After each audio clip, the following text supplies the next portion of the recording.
Thank you so much, sir. And now I request Shivaji Lingam to speak on behalf of people of Sri Lanka and Jaffna. Thank you. Welcome you all. I am representing Elam Tamils. I am a former member of fighting Elam Tamils Hilton group. We gave up our struggle or arms, handed over arms after the Indo-Lanka Accord, 1987. Still, we are participating democratic politics, and we suffered, and we are very disappeared for the handing over the let down the armed struggle. Now 2000, after 2009, total armed struggle crushed by international various countries, 22 countries. In 1987, then Indian Prime Minister Honorable Rajiv Gandhi gave assurance, promises to our 6 armed group militant leaders and moderate political party leaders, Mr. Amarthalingam, Sivastambaram, and present leader Mr. Samanda, gave assurance Indo-Lanka Accord provide northeastern provinces Tamil speaking, linguistic and inhabitants of the region. Like that, you all are getting homeland. Please accept the Indo-Lanka Accord.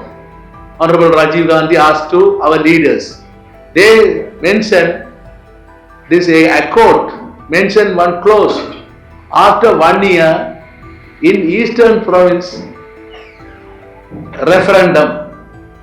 That referendum will decide Eastern Province people will merge Northern Province or they will stay separately.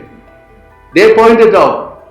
At that time, Honorable Rajiv Gandhi told our leaders, no, India never allowed to conduct a referendum. We will see. We will give a trump card to Honorable Dr. Jawaharlal. Look, India made 17 years a referendum, that Eastern Province referendum not held. But 4 presidents, Dr. Jawaharlal, Premadasa, Sandrika Bandaranaike, D.B. Vijayatunga, and Sandrika Bandaranaike. In 2006, DIVP filed a case to the Supreme Court, demerge. Supreme Court Chief Justice Mr. Sarath N. Silva gave a judgment. At that time, Mr. Sarath N. Silva pointed out 42 Act number 42, Provincial Council Act, adjoining 2 or 3 provinces can merge with Parliament's simple majority. India didn't so far. From 2006, they forgot their promises. Still, they are separate North and East provinces. Now, last 5 years, no, in Sri Lanka, no provincial council system. Only their governors are running like that. Here, how you can manage states without 5 years without election? Like that we are going. India must our homeland not indivisible, but temporary merger, they demerge. Now we are asking re-merger. And in Sri Lanka, we can't accept any political solution. Our self-determination, hold a referendum. India must help for that cause. And internationally, war crimes and genocide, international actions, India must support. And Indo-Lanka, Indo-Pacific region, India can't survive alone. That's why they have formed a Quad countries, Quad set up, USA, India, Japan and Australia. Like that we are asking, we are the buffer zone. We are supporting to the Indian national security. We don't want to go to China side. If we will live or die, we are ready. But India must, our former founder, first armed struggle, our former leader, Thangathurai, I am finishing 1 or 2 minutes. He killed in Velikada massacre 1983, genocidal attack. In High Court case, openly said, in Tamil Eelam, we are prepared to Indian headed confederation. We are ready to. In 82, he said in High Court of Colombo, openly published by the newspapers. Like that, we are ready to cooperate. Anything. Otherwise, India, day by day, we are losing. India made concrete actions and immediate interim setup to stop the decolonization, colonization schemes. Hindu temples, more than 3,000 destroyed. More than 100 Christian temples, Christian churches demolished. We are losing. Like that, India must protect a setup, form a setup. Otherwise, we can't survive. Like that, India must bring this situation, understand, and they are all Sri Lanka also friends. We are want Sinhalese. That can't help. Sri Lanka, they are traveling 2 boats, 1 foot in China boat, one in Indian boat. They are playing cleverly diplomatic game. That's why we are expecting India to protect our people. I find that all of you are students of higher education. So you may want to know exactly what exactly is our perception of the problem. So I made it a point to write something down. I hope you don't mind my reading it out. I thank the organizers for making it possible for all of us to be present here today. In explaining our perception of the problems involved vis-a-vis the northeastern Sri Lankan Tamil speaking people, I believe it needs to be looked at from 3 standpoints. One, from a geopolitical angle. 2, from the point of view of the northeastern Tamil speaking people, and the details of some of which was mentioned by Swamiji. 3, by considering the present position of the Indo-Sri Lankan Accord of 1987. Looking at the situation from a geopolitical angle, we find that there is a sort of a cold war, I don't have to tell you, prevailing now between India and China. How could the Tamil speaking people living close to South India help India strategically in this ambience of a cold war?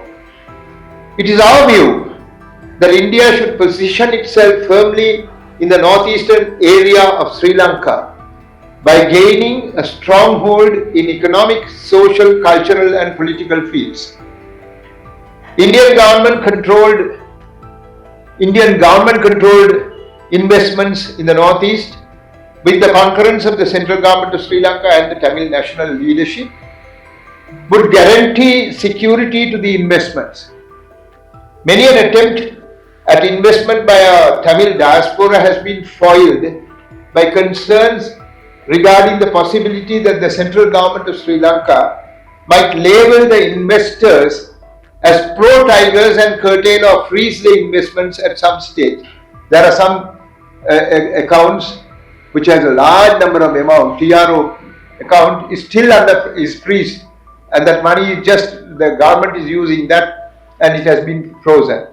So it can happen to anybody who comes and from the diaspora and investing.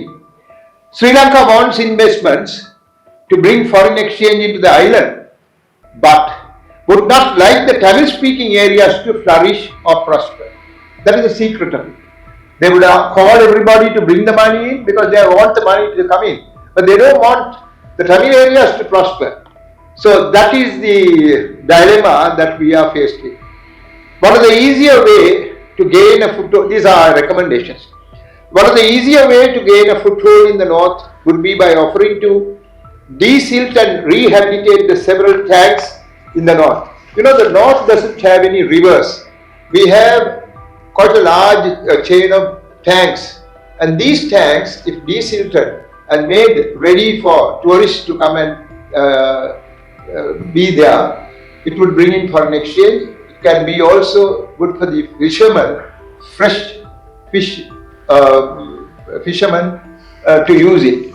Desilting and building the surrounding areas of selected large tanks to cater to tourists as well as freshwater fishermen would be beneficial to all. Building up solar panels in these expanses of water to generate electricity could be an option. I'm just giving you examples and for you to think over these things. And if you think over, these ideas could snowball and then find its way into the corridors of the parliamentarians here. I had earlier requested the Indian High Commissioner when I was Chief Minister of the Northern Province to build up the connecting marine road by the side of the sea on the eastern side between the north and the east along the eastern coast, facilitating communication between the Tamil speaking north and east. I find that one of your articles does refer to this with regard to the connection between the north and east. I remember giving details of expenses involved at that time because the then High Commissioner wanted me to give the details of expenses, and I did give them. Though the then High Commissioner was in favor of that project, nothing came out of it. I have a feeling Sri Lankan government was not in favor of it. Rehabilitating, this is another recommendation, rehabilitating the Trikoneswaram temple in the Trincomalee district in the eastern province, akin to what was done in Tirkediswaran temple in the Mana district, is an ideal way to gain a strong presence in the Trincomalee district. Honorable Nirmala Sitharaman came over just 2 weeks ago, a week ago, referred to such a project when she was in Trincomalee recently. So we called upon her to ask the Indian government to take upon themselves this task of rebuilding the Tirukoneswaran temple, of which I am going to tell you a few more information. There are 3 layers in the Tirukoneswaram temple. The present site, an intermediary site below the present site, and the original site at the bottom of the sea under the intermediate site. So there are 3 layers. The present temple was built somewhere in the middle of the 20th century. The second layer were the remains of the temple that existed prior to the coming into being of the present temple. But the third layer, lying down under the sea, and the Sri Lankan government won't allow people to go there now, under the sea is the most important part of the original temple, which had stood at least from 2000 years ago. The Tirukoneswaram temple deity had been referred to in the Psalms of Nayanmars, who led the movement of Saiva devotion in South India several centuries ago. There is an important incident or an interesting incident to be related with regard to the original Shivalingam lying at the bottom of the sea. There was a man about town, a jet set person, you know, the person who runs around in modern cars with girls on either side, jet set person by name Mike Wilson in Colombo in the 1950s, who was the producer of the box office film called Run Muthuduva in Technicolor. I think it was the first Technicolor film in Sri Lanka during that time. He, together with his 2 friends, John Plus and Arthur C. Clarke, you would have heard of the name Arthur C. Clarke, went diving in the sea of the Koneswaram temple in Trincomalee sometime around early 1960s. Mike Wilson had gone the furthest under sea and seen the original lingam and had felt something inexplicable.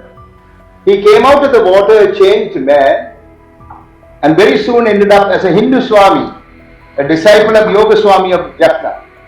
The transformation of the jet-set, happy-go-lucky Colombo resident was phenomenal. Now this is the truth, you could check up on this. India must reinstall the original lingam in a new rehabilitated Tirukoneswaram temple.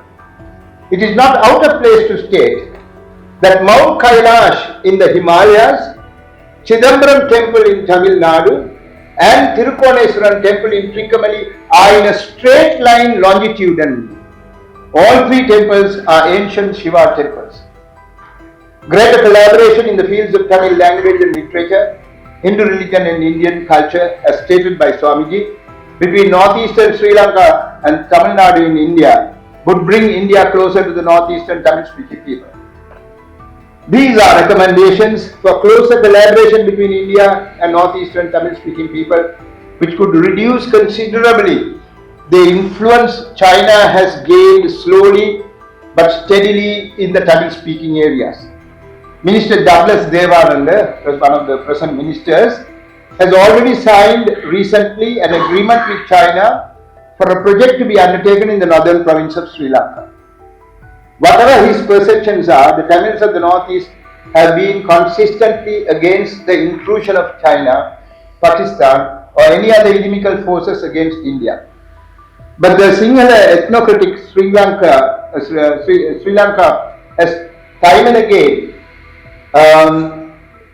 showed itself as anti-India in the past several decades with a multitude of examples, and I don't have to go into examples, many of you would know. Coming on to the problems of the Tamil-speaking people in the northeast of Sri Lanka, firstly, we are not recognized by Sri Lanka government as a nation, though we have clear area of the residence from time immemorial, a language of our own and religions of our own different from that of the Sinhalese.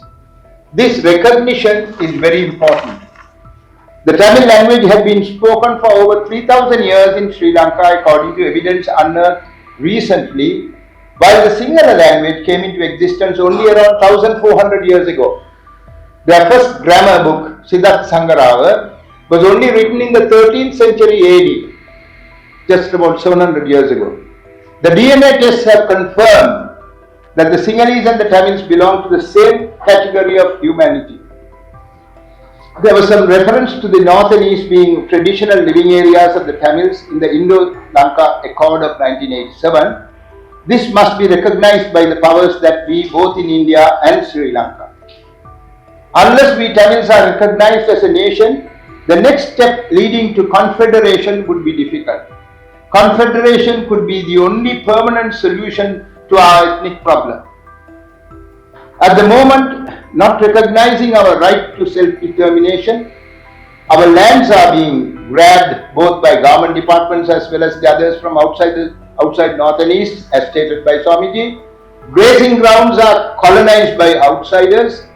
Resources are expropriated by outsiders. The occupational military is engaging in restaurant businesses, tourism, cultivation and so on. They cultivate our people's lands and take the benefit or the income from them, and depriving the locals of their means of livelihood. Buddhist places of worship are being built forcibly in areas where there are no Buddhists. Though Hindus are not opposed to Buddhist philosophy and principles, the Sinhalese are using Buddhism as a weapon of aggression. This cannot be condoned. Hence, the recommendations, hence we feel a closer collaboration between India and northeastern Tamil-speaking people is an urgent need. And one of the things that I find is the northern part of India is hardly aware of what is taking place in Sri Lanka. I had occasion to speak to the Bar Association in Ahmedabad some time ago, I think under the chairmanship of a very senior lawyer, Mr. Soni, if I remember his name right. And after the lecture, many of them came and said, look, Mr. Idyaswaran, we thought that there was a terrorist problem in Sri Lanka. We never knew that all these problems are there. In Sri Lanka, the Tamils were the victims of aggression and brutality and discrimination and deprivation, death, damage and the discrimination in that area, we were unable, we were unaware, they said. So that is one of the reasons why I would like to place before you the position of the Tamils in the northern eastern provinces. The recommendations earlier enumerated are therefore relevant to alleviate the present negative plight faced by the northeastern Tamil speaking people. Lastly, let me refer to the Indo-Sri Lankan Accord of 1987. The successive Sri Lankan governments have not held provincial council elections after 2018 until today. 5 years have passed. It appears that the present president has no idea of holding the provincial council elections. Now, provincial council elections was originally intended as some sort of a devolution to be given to the people of the north and east. But then Mr. Jawaharlal, who was the president, did not want to show that he was giving anything to the Tamils, and he made provincial council system to be applicable to the entirety of Sri Lanka. So 9 provinces were given provincial councils. It is a white elephant as far as the 7 provinces in the south are concerned, but as far as we are concerned, it is recognition of the Tamils as indigenous people of the north and east, and that is being deprived now by not having the provincial council elections for the last 5 years. It appears that the present president has no idea of holding provincial council elections. I showed this and proved this in parliament just last week by saying that he is referring to money to be given to the northern province, and then he says it will be looked after and spent by the DCC, district. What is DCC? District Coordinating Committee. Why should the District Coordinating Committee do this? It should be the Provincial Council which should do that.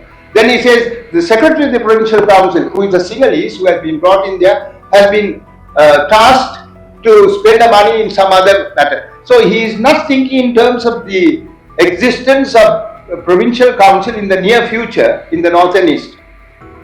Thus, the 13th Amendment has become a dead letter as far as we are concerned. Though the 13th Amendment enacted under the unitary constitution is no solution at all to the problems of the northeastern speaking people, yet at least the implementation of the 13th Amendment in its original form could clothe the people of the northeast with some amount of political power.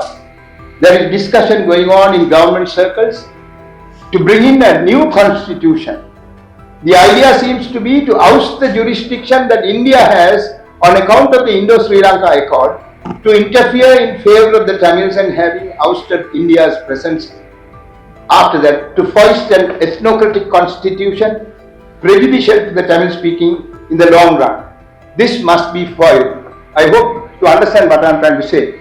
The idea seems to be to promise the Tamils, we are going to bring you a very good new constitution, and then get rid of the present constitution and the 13th Amendment with it, and the right of India to come and question with regard, because of the 13th Amendment and Indo-Sri Lanka Accord.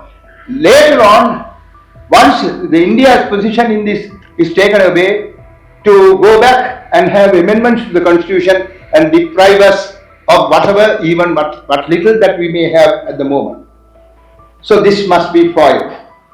Today the north and east are being governed by the centre with the help of the military under a unitary constitution. India therefore has a moral and legal responsibility to request the full implementation of the Indo-Sri Lankan Accord. The problems enumerated above and the recommendations suggested could be a starting point for our discussion, and therefore any questions would certainly be answered by us. Thank you very much. Indian friends have came across that movie, the Ram Setu, the Hindi Bollywood movie, where 4-3 instances you can connect. The actor is saying that all Hindu evidence or the civilizational evidence have burned in Jaffna Library, and Jaffna Library have burned very intentionally in Sri Lanka, in Jaffna. In 1981. In 1981, Honorable Member of Parliament have also mentioned that there are 3 layers of temples, and 3rd layer you are not allowed to enter. Yes, there are many temples which is not allowed by the administration, you can go and access. So these are the very few popular culture, popular movies, and these things we North Indians, sir, we North Indian learn about what is happening and what has happened in Sri Lanka. So before the expert view from India, I request sir to speak 2-3 minutes about it. Good afternoon, all of you. The land occupied details land encroached by the military in northern province.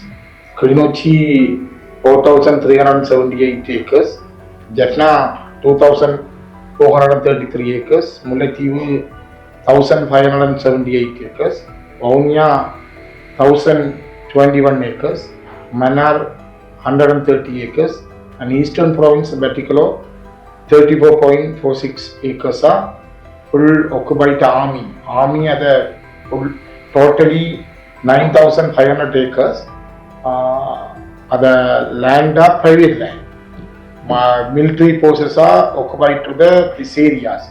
The army divisions 571 brigade, 573 brigade, civil affairs, army forces, civil security division, 9th battalion, the Ola army and navy, air force, security civil security division, Ola the army forces are occupied the Tamil homeland areas and the private land, Tamil people are land. Then occupying missions conducted the north and east province by the Department of Archaeology. Archaeology the capture to the Tamil, the Hindu temples, Kurundur Malai, Vedukanari Malai, Uruthurapuram, near Mullaitivu, etc. area, 71 places. Trincomalee, Batikalo, including 71 places. The Tamil temples are occupied to the Buddhist. Ola, the wildlife department, forest department, Maravali authority, and archaeology department, coastal department. Any other departments are land occupied our area. Sinhala colonization, the and Tamil areas, the land and Buddhism, very very bad situation our area in this north and east. Thank you, sir. Before that, I just like to add a few things with regard to what she said. The army today, the military in Sri Lanka, the army has 331,000 soldiers, 14 in among all the countries of the world, and Britain has 90,000 soldiers. So you could understand how important militarization is for the Sri Lankan government, and why they are doing it we don't know, because there has been the end to the war. And why are the Sri Lankans every year after the end of the war increasing their the defense expenditure? Are they going to try fight with India? I don't know. You must find that out. You all are researchers, find it out. Whatever it is, there is increase in the defense expenditure in Sri Lanka from 2009 onwards. One more thing, here Sri mentioned with regard to the private lands which are being held by the army. There is 60,000 and over areas of state land which is being held by the army. And when this question was put to the president, he said, no, my information is 16,000, and he wanted various departments to give him a report. I asked about the report subsequently. No report was given. The 60,000 and over of state land is held by the army. Now the idea behind this, as far as the government is concerned, they feel if the government is a singular government, holding state land is their prerogative, they seem to feel.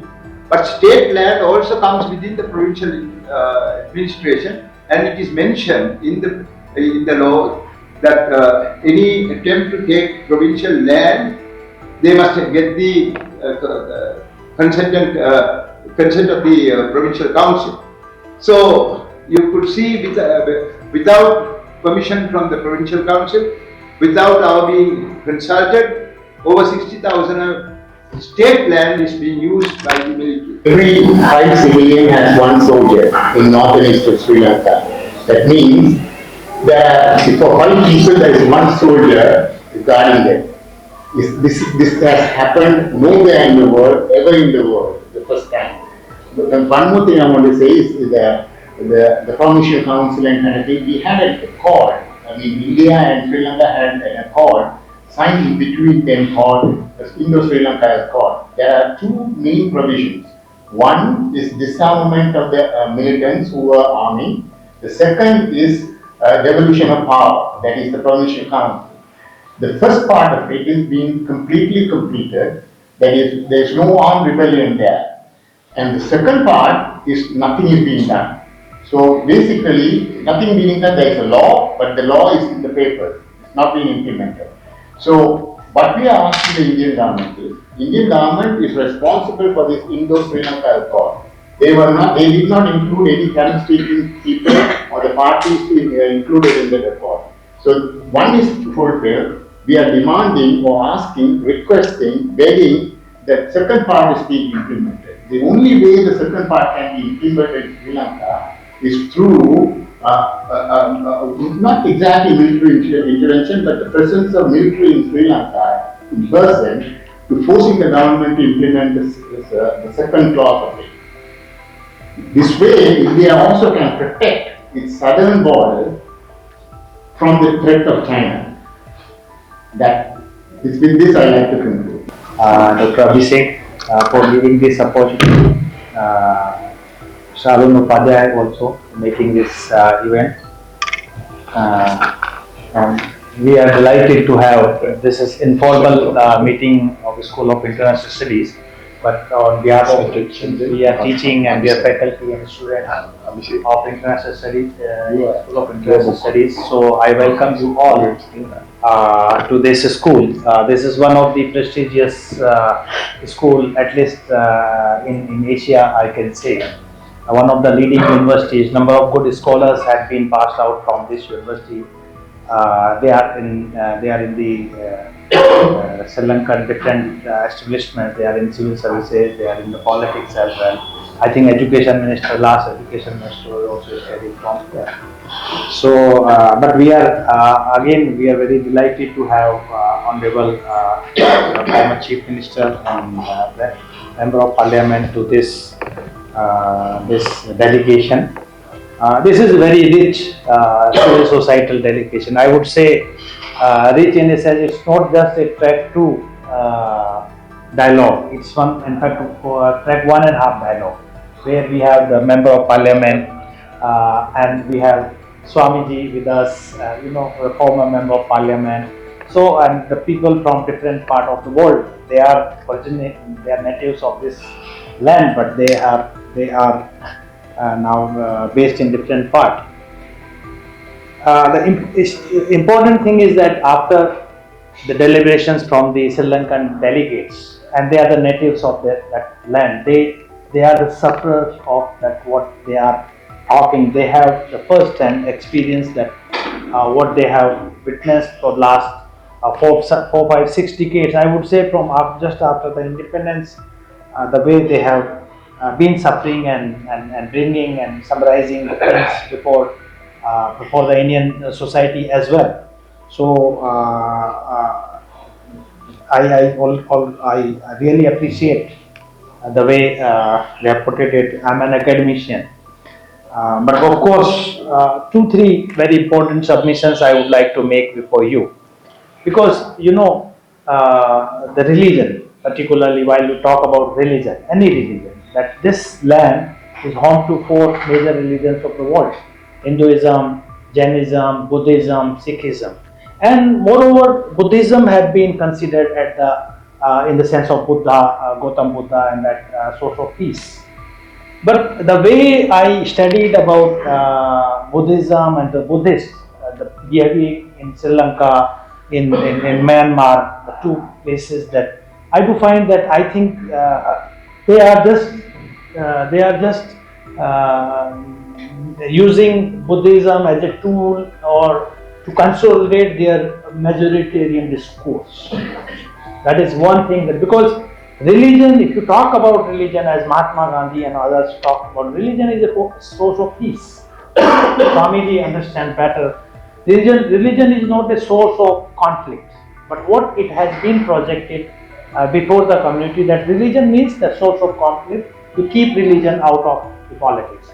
But you can't, if you will keep the religions, but misinterpreting the religion, becoming a menace before the society. It has become dangerous day by day. So I think the basic argument of mine is that I think the religion should be taught in the proper context, and particularly while we are talking about the South Asian society, while we are talking about Hinduism, I think the religion should be taught. It is Hinduism, Bharat, we have been very tolerant. That Bharat means that we have been very we observing, or we are accommodating everyone, and we are hearing whatever the pains of this land is there. That is Bharat, that is Hinduism, that is all I do find. So this is one thing that I had wanted to share about, that how the religion, the majoritarian discourse, that Sieni Buddhist discourse, Balbodhi Sena, that the way they have created is basically misinterpreting the religious discourse for their political gain, and to control the power. This is one thing. Second thing I would like to put before you, the violence. We understand that there are two types of violence. One is the direct violence that the Sri Lankan faced for a number of years, and one is indirect violence, and that indirect violence is much older than the direct violence. I would say indirect violence is in the sense of structural violence, that the structural violence created between the two communities. That structure is in the sense of there are majoritarian Buddhist community, and they consolidated themselves along a particular ethnic discourse to do the violence against the minority communities of a particular land. So that indirect violence is more harmful, more dangerous to the societies, particularly while I'll talk about the minority community. So what the Sri Lankan ethnic conflict that I have seen, that Sri Lankan suppression, subjugations, persecutions of the country, the people have seen that this is a indirect form of violence, that the people have been suffering and basically facing these violence, the sense of ethnic violence, in the sense of cultural violence, or the whatever the way. In fact, I do find that South Asia, if you talk about today South Asia, but if you will talk about this Indian subcontinent, because South Asia is a comparatively new terminology. We are either known as Bharatvarsha or Indian subcontinent, or Jammu Diva, or whatever the names, Hind and Al-Hind, Hindustan, and all that. South Asia is a new terminology, and while we talk and we understand this region, sir, then we say that we are part of a common civilization. You cannot exclude, and the journey of these peoples are a civilizational state. And this civilizational state has become sovereign entity. Now, because of this sovereign entity, we divided the people. If you talk about Hindus, whatever that this subcontinent and Jambu Diva are living, they are one people. You divided in political entities. Now, Sri Lanka, in Hindus in Sri Lanka, Hindus in Bangladesh, Hindus in Pakistan, and there is no Hindus in Pakistan and Afghanistan, but there were. And there were Hindus in Bangladesh, but they have come 8%, and there were Hindus in Sri Lanka, and they are also going and persecuting and migrating, forcing them to migrate to other parts. So point is that this civilizational state to sovereign entity again has become a crime against humanity. That we divided in and we demarcated the people, that you are this and you are this, and this majoritarian, or you can say that this indirect form of structural violence is dominating, persecuting the minority peoples across the world, including Sri Lankan Tamils and the other parts. So my submission is this. And while we were decolonizing, So we were thinking that, oh yes, we will decolonize and we will democratize ours.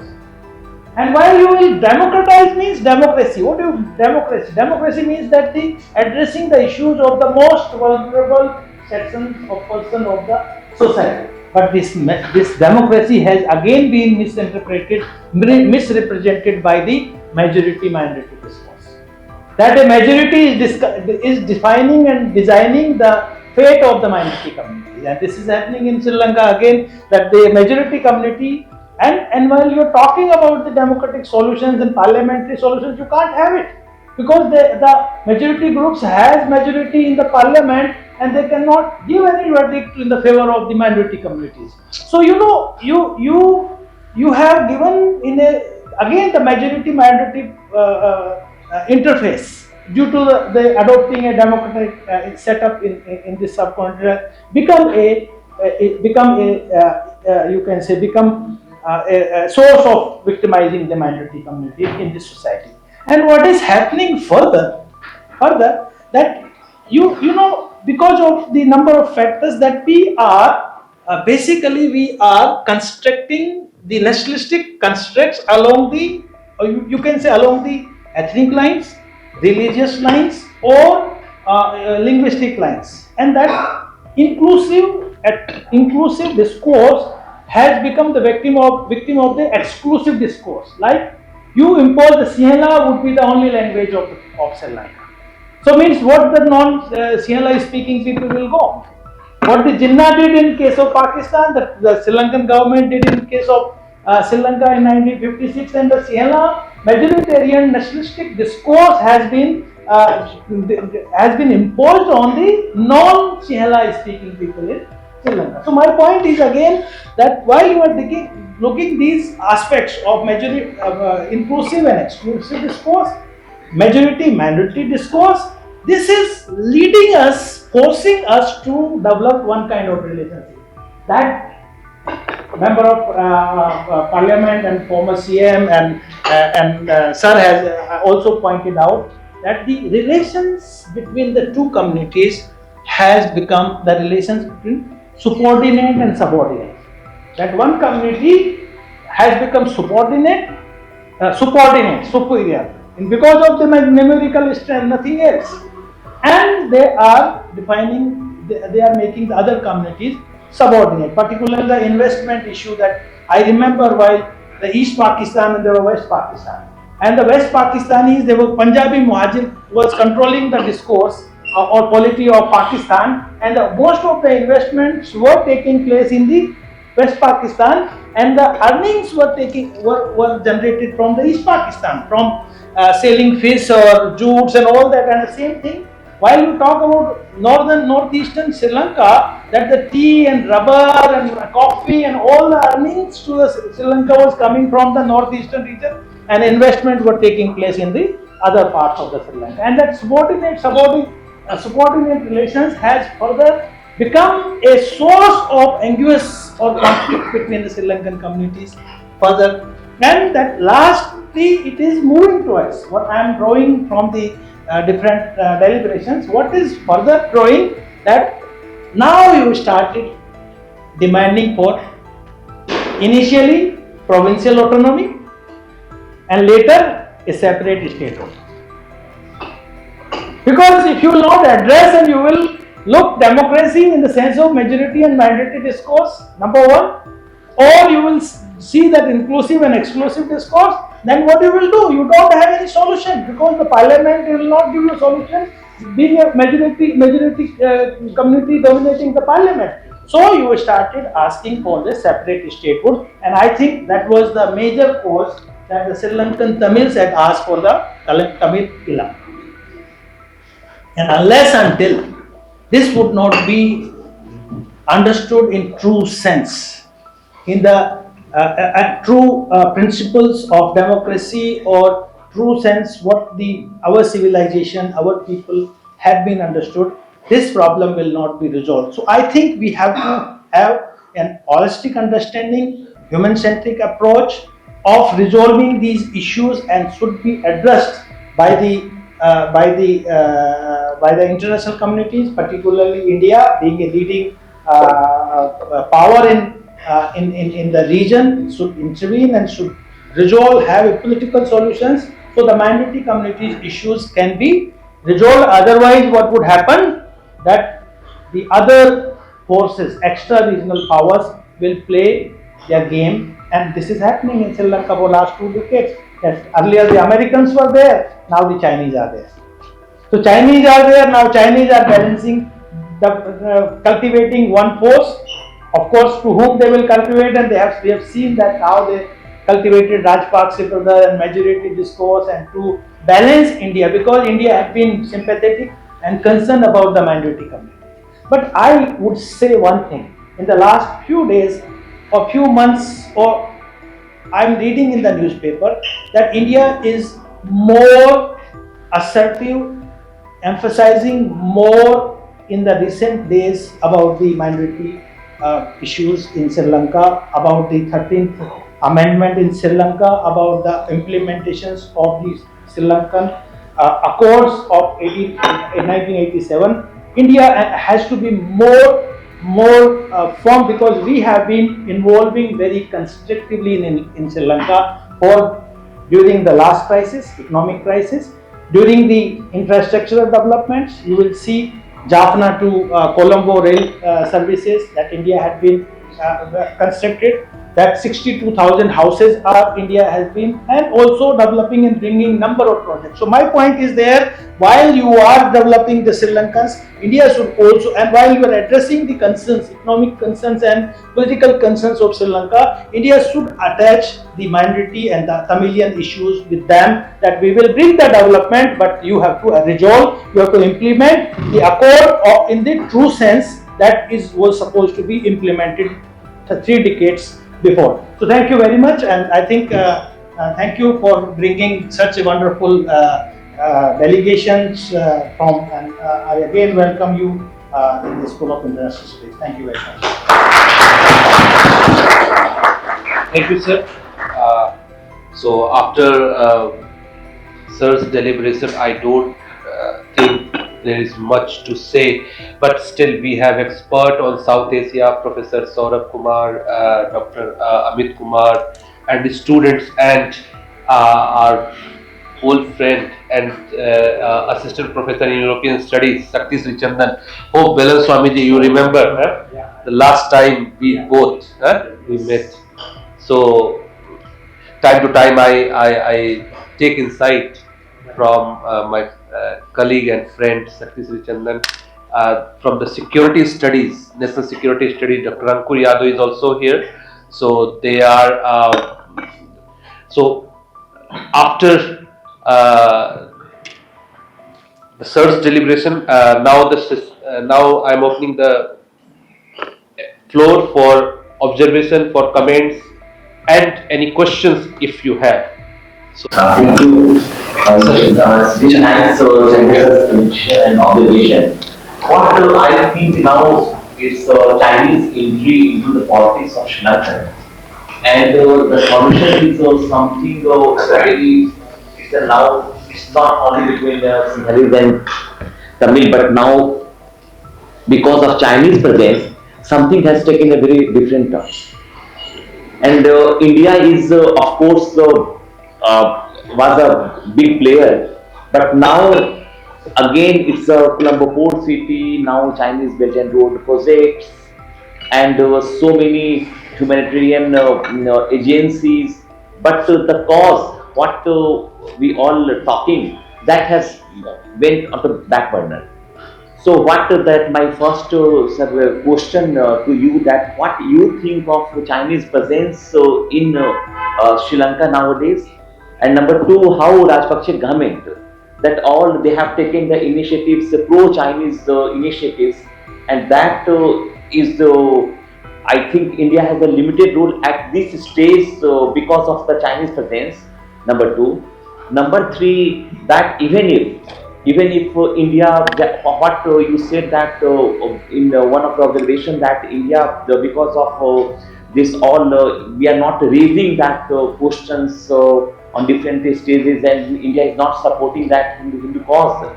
So that even if we support, to which extent that is going to change some in reality in Sri Lankan politics.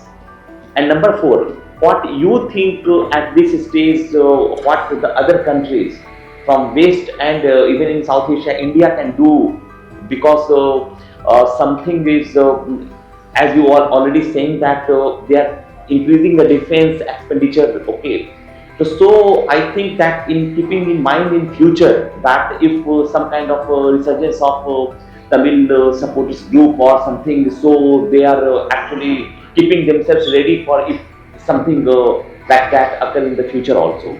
So how sir you think about this all issues? You are asking this question from me, you know? No, yes, sir, of course. So Okay. you will have your obligations.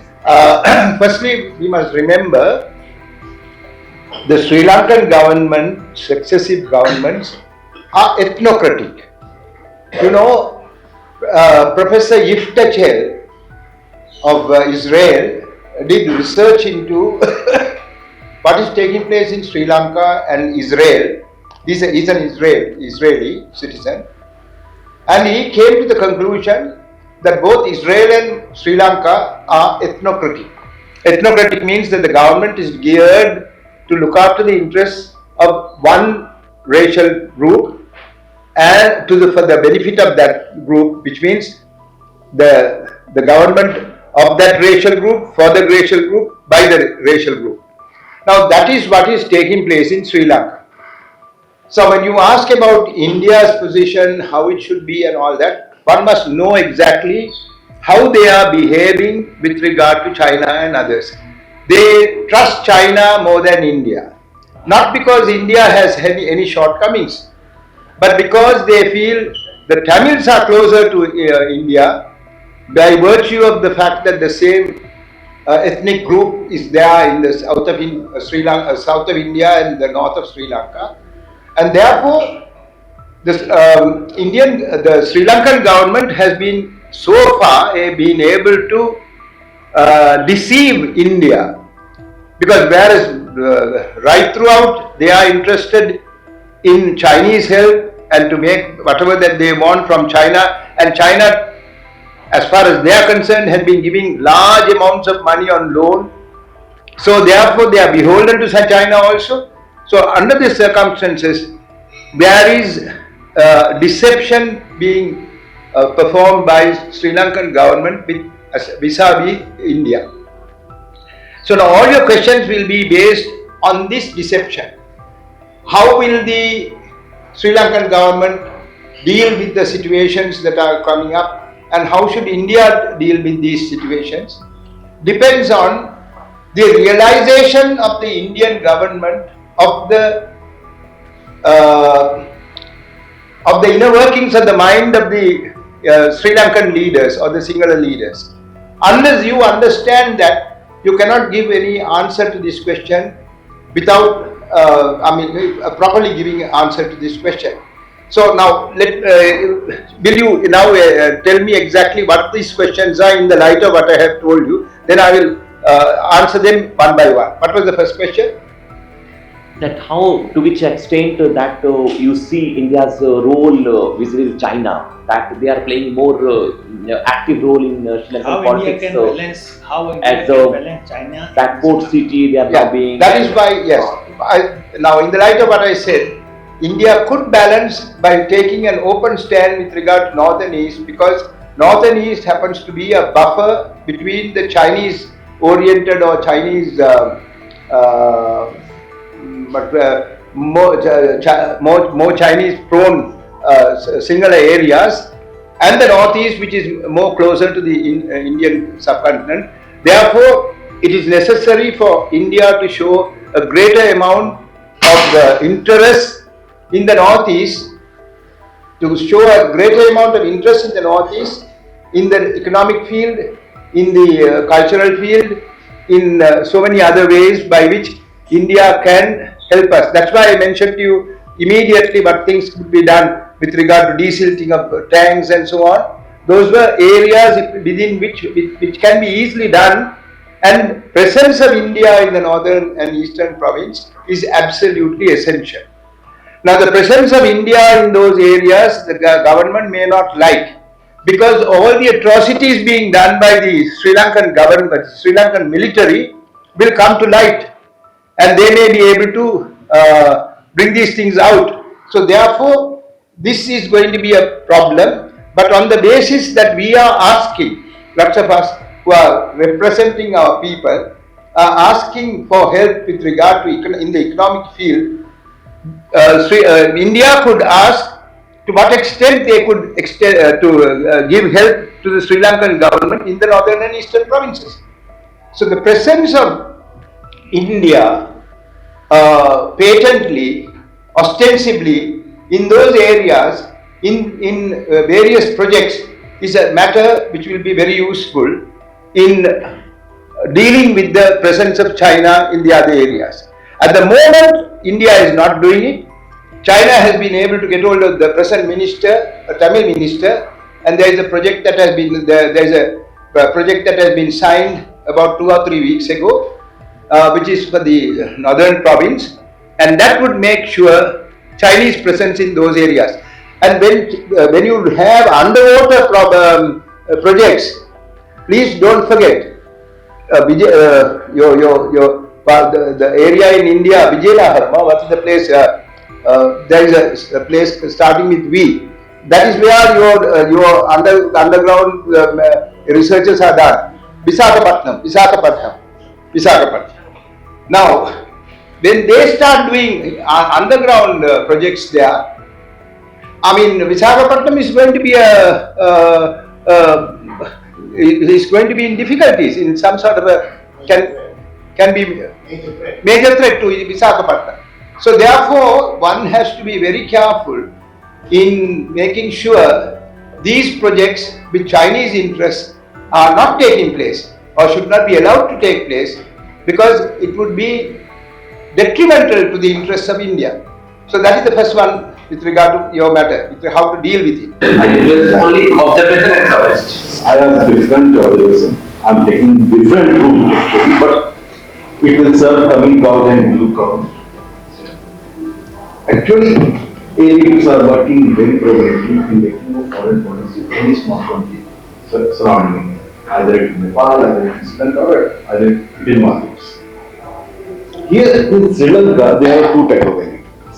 Two types of elites. Elites. Tamil elites group, Singli elites groups. And of course, Singli elites group are more prominent and more influential. They are making government, they are influencing government. So, whether it is India-Sri Lanka relations or Sri Lanka-China relations, elites are working there. Elites work, Singli elites work is very important. They are influencing government, and Tamil are there, but they are not able to influence so much Sri Lankan government.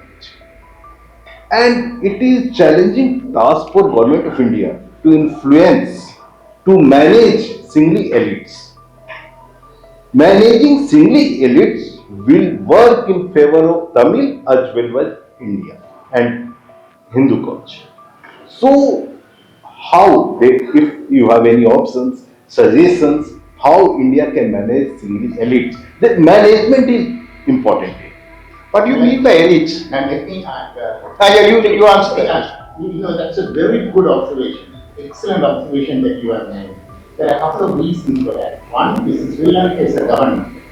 Government can spend a lot of money doing the parties and providing them with every needs to the people who are actively in politics here, and engaging them is easy because they have an employed people. We don't have a government and we don't have that much of resource. Yeah. So we couldn't engage. That is one of the reasons. The second reason, I'm going to be very honest with you, when the Indian Army, Indian military peacekeeping force came, the Indian government was totally misled by the ambassadors over there. Again, they were bought not by money, but by way of influence, and they misled the Indian government here and made the fight between the Tamil rebels and things. That has wounded a lot of Tamilians back in North and East. So those are the people who left the country and living in other areas. They have very much doubt even now, spending the money or time on India, thinking India will not help us. That's a negative thing. So that's the truth. But currently we are engaging in this thing and we are planning to change that thing. We are trying our best. People like me and people coming from Australia, Lango and Sundar, we are all diaspora people. So we are trying our best, which is very true. That we need to do that. We need to do that. Your observation is excellent and we are working on it. So to answer to your question, like very briefly, my view or my answer, just come a minute. Yeah, I feel very much rightly you have observed and you have expressed your views where the India is struggling to manage the Sri Lankan singular government, and if India is applying little more pressure, then the government is having a threat. I will go towards China. You know, that's the strategy they are playing, and when we meet Indian diplomats, also that's the ground reality situation. No, India is able to manage the government nowadays. That is fine, but singly elites are managing the elites. Elites were always in foreign policy. So managing the singly elites is difficult, challenging task.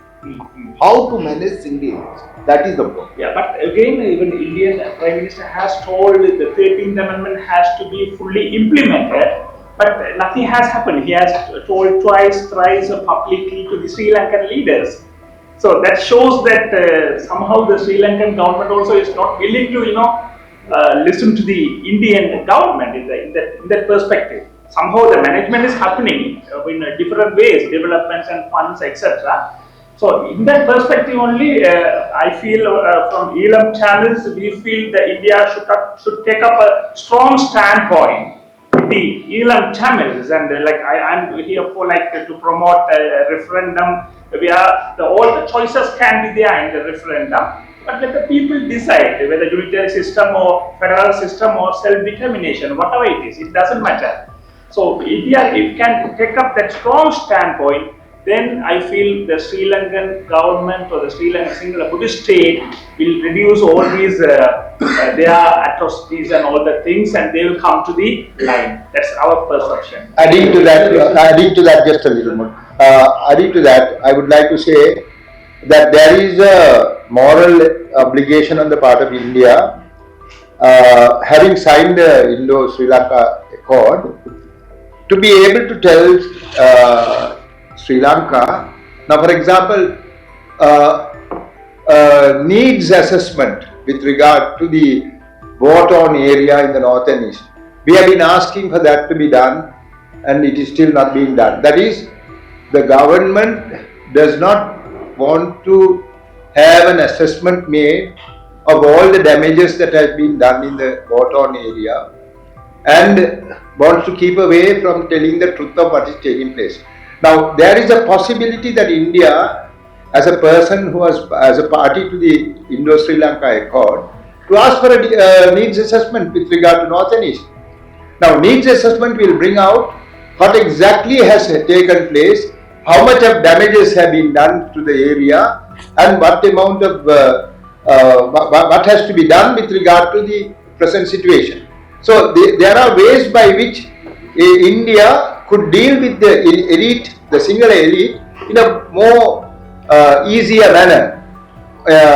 According to the present international standards, certain things can be done. So you don't have to annoy anybody. It can be done in the best of international practices that are taking place. Thank you. His statement was actually a little different. His statement is that single elite are being able to influence the Indian government so well. Why the Tamil elites are not doing it?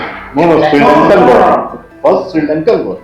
Sri Lankan, not India. Anyway, you have answered. In 2006, during the wartime, India did not take any proper actions. At that Gandhar Mountain protest from hunger strike, at that time I spoke to that meeting, hunger strike, participated present. At that time I am a member of parliament. Advaniji came and spoke to that occasion. And Maiko either like co-organized that. At that same meeting, I said 5,000 crores Ambadota project, they are expecting sign an agreement with China. Please stop the agreement and India must take that Ambadota. They never take any action. Now 50,000 after that 2015, India and US government chase out Mahinda Rajapaksa, gave him good governance. Ranil Wickremesinghe Prime Minister, President Maithripala Sirisena. That government signed a 99 years back to Ambadota project. After that, Ambadota port city, Colombo port city. Like that going on, Sri Lankan government never accept any pressure to India. India must take firm action, like any action. Otherwise, during Indo-Lanka Accord also, they gave used 1 lakh of soldiers and threatened. They copied. After that, Indo-Lanka Accord first part, Sri Lankan Tamils devolution. Second part, India's security, defense. Sri Lanka can't build a Trincomalee, give a port to Trincomalee or Voice of America cover Chilo. Like that, chapter 2, they didn't forget. Now they are, China is like a cancer, India is struggling. India must take a firm action, otherwise India forget the Sri Lankan island. And after that, so many defense establishments established in southern India. Avadi factory and the rocket, Ola, not in other side. Now, Chinese or any elements, now they are coming back door. Fifth, they didn't enter front gate. They can't enter back door. Like that, India faces a critical situation. We are Sri Lankan Tamils, shoulder to shoulder, support India. Otherwise, that is our survival or Indian survival. If India accepts or they didn't forget, we can't say anything. We are prepared to die. We are definitely, our struggle is not finished. We will go on. Thank you, sir. And program was scheduled till 5 only, and it's 5:10. This is the last one. You are asking questions. Even I was expecting that you will answer, not you will ask question. Let it be. Let it be. So you are asking from, or you are asking to? No, he's answering a question. No, it's almost an answer. Okay, you will answer. Now, I recall the history. Emperor Asoka, if he hasn't sent his son and daughter to spread Buddhism in Sri Lanka, today the Sri Lankan Tamils won't be having this sort of problem from the Buddhists. So there is an obligation from India to look after the Sri Lankan Tamils, because their action only we are suffering. Second, the Sri Lankan, Indo-Sri Lankan Accord, which was signed in the interest of safeguarding the Sri Lankan Tamils, but not signed by the Sri Lankan Tamils. The Indian government has undertaken the responsibility and signed to safeguard the interest of Sri Lankan Tamils. So these are two obligations. That is, you have seen the problem, and the Sri Lankan Tamils are asking, please rescue us from the problem. Second, you have signed an accord to safeguard the Sri Lankan Tamils. So we are requesting again, please interfere and safeguard the interest of Sri Lankan Tamils. Thank you. But nonetheless, I have the thing I wanted to ask always I try to. There is a curiosity in my mind whether there is difference between Indian Tamils in Sri Lanka and Sri Lankan Tamils, and whether Sri Lankan government treat these two categories of people differently. That has been because as far as my knowledge is concerned, I mean the kind of literature available in India. I mean I always find it. Sometimes they interchangeably use it. I mean there is no particular categorization and how Sri Lankan government is treating these two categories of people differently, or whether there is similarity. I always get confused. So if somebody Answer that question. We are all Tamils, whether we live in North and East or Central province. That is the bottom line. The difference is that the North and Eastern Tamils have lived even before the Sinhalese came to the island. They were the original inhabitants. They were eventually pushed to the foreign country.